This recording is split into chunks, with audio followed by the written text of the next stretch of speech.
Hi. Well, today is Wednesday and we had a really long day today. We were told that the balloon guys would pick us up at 4:45, but they came at 4:30. So it was a scramble.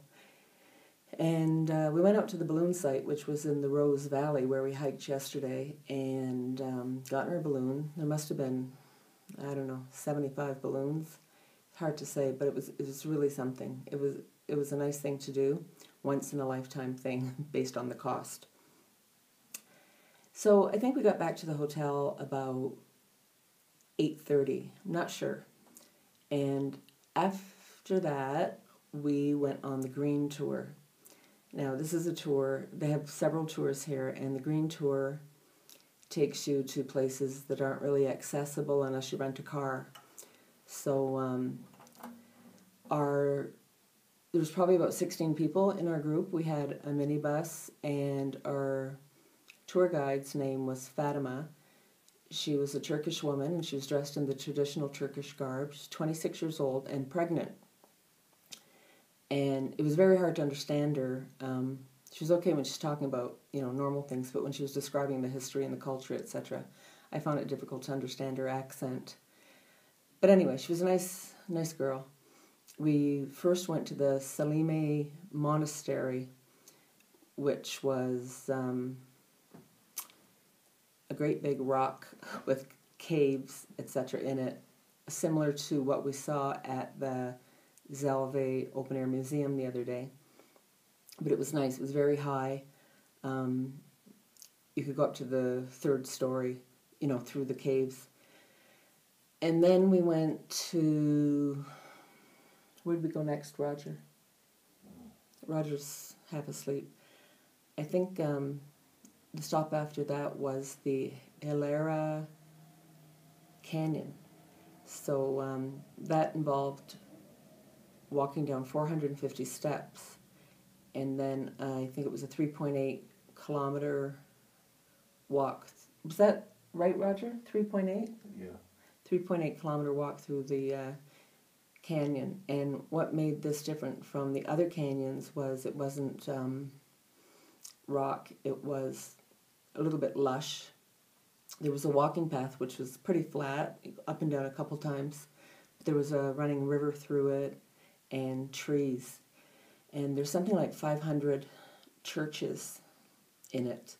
And we were going to visit the one called the Church Under the Tree, but there was a crowd there, so we just moved on and visited another one. And I'm glad we went to that one. It was just something so beautiful about it. It was like from 300 AD or something, and you could see the frescoes painted on the walls, the Stations of the Cross, etc. It was just a cave, but it was a church. And we had a really nice lunch at the end of our walk. And then we piled back on the bus, and we went to... Underground City. The underground city. Started with the D, Deverink or something. That was really fascinating.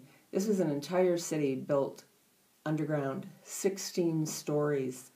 You're only allowed to visit 8 of them. And it was really unique. It was the most unique thing we saw.